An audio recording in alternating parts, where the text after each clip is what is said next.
Hola, soy Chris Barnes. Bienvenidos a The Network, donde conectamos con varios invitados que nos ayudan a llegar al fondo de las cuestiones. Pero cuidado, tienen que responder en 25 segundos o menos. Vamos a ver nuestro tema de hoy ahora. La oleada de descontento se ha extendido por los pasillos del poder. Muchos han culpado de la crisis financiera a los operadores de los bancos que han cobrado mucho de algunas de las mayores entidades del mundo. Al final, los políticos han tomado medidas sobre los bonos millonarios que se dan sobre todo a los que se dedican a especular. Muchos piensan que ya era hora de que los bancos pararan los pies de sus operadores. Exigen límites a los bonos que habían alimentado la locura de los mercados financieros hasta el punto de estar al borde del colapso. Incluso los accionistas bancarios están empezando a exigir lo mismo. Los suizos han aprobado recientemente un referéndum para limitar los bonos. La votación se vio como una reacción contra los excesos que han provocado la crisis y que han costado tantos puestos de trabajo. En toda Europa también se está pidiendo la implantación de un impuesto sobre las transacciones financieras para ayudar a pagar los futuros rescates. Pero ¿puede Europa imponer estas medidas sin tener que colocarse en una situación de desventaja con respecto a sus competidores que no se unan a estas ideas? ¿Cuántos de estos banqueros se podrían ir a Singapur? Con nosotros en esta edición de The Network desde el Parlamento Europeo en Bruselas están Karel Lanoux, director ejecutivo del Centro de Estudios Políticos Europeos. Y también está en el Parlamento Othmar Karas, vicepresidente del Parlamento Europeo y encargado del informe sobre la legislación que incluye límites para los bonos de los banqueros. También es miembro del grupo del Partido Popular Europeo. En la oficina de Euronews en Bruselas está Guido Gauet, director ejecutivo de la Federación Europea de la Banca. Comenzamos con una pregunta para todos. Vamos a empezar con Karel. El plan hasta ahora para limitar los bonos de los banqueros al equivalente al salario de un año, lo que supondría una especie de sueldo adicional. ¿Es suficiente ese límite o va demasiado lejos? ¿Y cuál sería el impacto, Karel?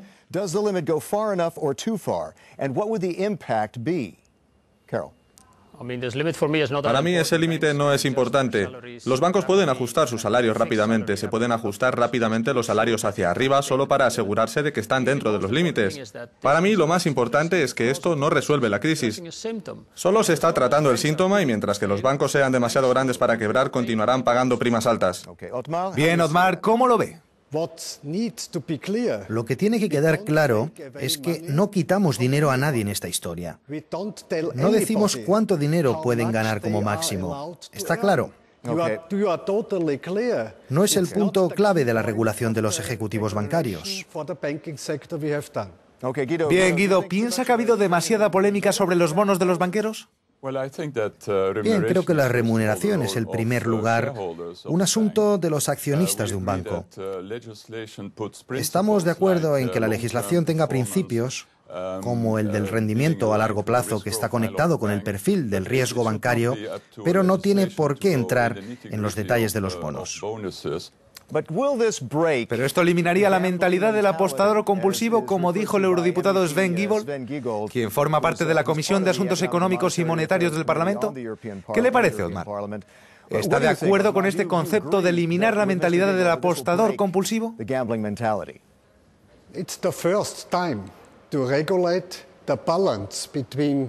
Es la primera vez que se regula el equilibrio entre la retribución fija y la variable. Pero creo que es necesario que haya más equidad entre los bancos y que eso es importante para los ciudadanos. No hay manera de explicar a la gente en Europa por qué se pagan estos bonos tan altos en el sector bancario, mientras que al mismo tiempo el dinero de los contribuyentes se utiliza para salvar a los bancos. Karel, ¿usted cree que se eliminará la mentalidad del apostador? Hasta cierto punto, porque habrá maneras de saltarse esta limitación.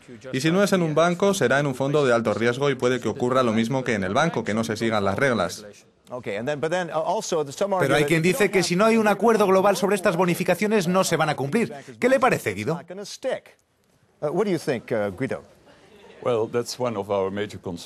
Bueno, esa es una de nuestras principales preocupaciones, el impacto territorial de esta legislación, especialmente en lo que se refiere a las filiales de los bancos europeos que están fuera de la Unión Europea.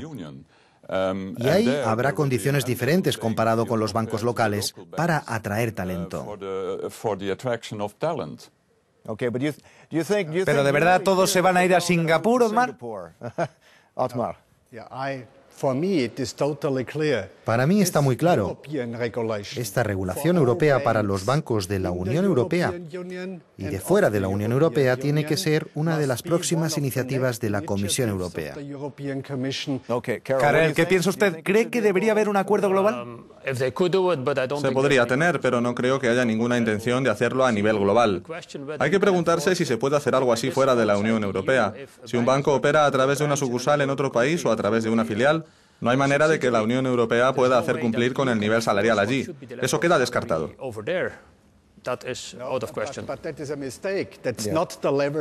Eso es un error. Ese no es el nivel de los salarios. El sueldo está en manos de sus propietarios.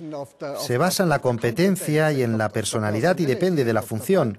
La cuestión es el equilibrio entre el salario y la remuneración variable. Guido, ¿usted cree que habrá muchos banqueros que se irán a Singapur después de esto?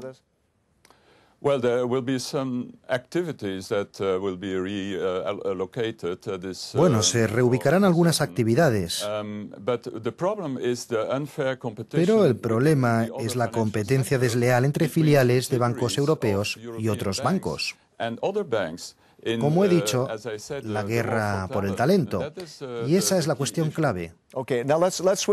Bien, vamos a pasar ahora a la tasa a las transacciones financieras, o lo que se ha llamado también tasa Robin Hood.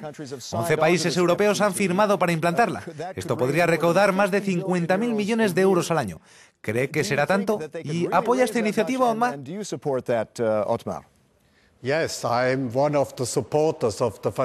Sí, yo soy uno de los que apoyan esta tasa. Pero primero para una regulación global, segundo para una regulación europea, tercero para una regulación en la eurozona. No es suficiente con que 11 Estados miembros hayan aceptado, hay que ir más lejos. Karel, ¿usted qué cree? Estoy en contra, no creo que tenga sentido. Desde luego que no con 11, pero incluso con los 27 países de la Unión Europea sería muy difícil que se cumpla. ¿Y si se consigue un acuerdo general? Posiblemente se podría llegar a hacer, pero incluso así hay que estudiar las consecuencias con mucho cuidado. Y me gustaría recordar que cuando la Comisión hizo su propio estudio del impacto en 2010, se pronunció en contra de eso, y ahora está intentando ponerse a favor. Por lo que sospecho que hay otras razones, como por ejemplo que la Comisión quiere una parte de esa tasa o que sea su propio recurso una parte de esta tasa.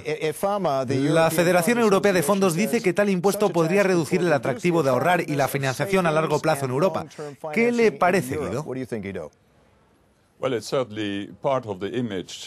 Bueno, es parte de la imagen que Europa tiene como centro financiero. ¿Tiene un problema de imagen? Desde luego, y estoy totalmente de acuerdo con Karel. ¿Es surrealista pensar que en Estados Unidos aceptarían esta tasa? Otmar, ¿piensa que habrá sido un error si los estadounidenses y los americanos no la apoyan? Tenemos que debatir esto, pero es importante que haya más justicia. Las personas mayores que tienen una cuenta en un banco tienen que pagar impuestos y, por tanto, es una cuestión de justicia que haya una tasa sobre las transacciones. Una última pregunta rápidamente. Si la UE apoya esta tasa y los bonos de los banqueros, ¿puede ser esta otra razón para que los votantes británicos se decidan a salir de la Unión Europea en un referéndum? ¿Qué piensa usted, Karel? No creo, porque el centro financiero de la ciudad es solo una parte muy pequeña del Reino Unido. En este país hay también un fuerte resentimiento contra los banqueros, así que no creo que sea una razón para reaccionar contra eso. Aunque algunas personas también pueden pensar que esta tasa es completamente ilógica. Guido, ¿usted qué cree? Los británicos están mucho más interesados en que la economía vaya bien. Esa es la cuestión, creo yo. ¿Y Otmar cree que esto es peligroso? ¿Puede irritar aún más a los electores británicos? No creo que esa sea la clave.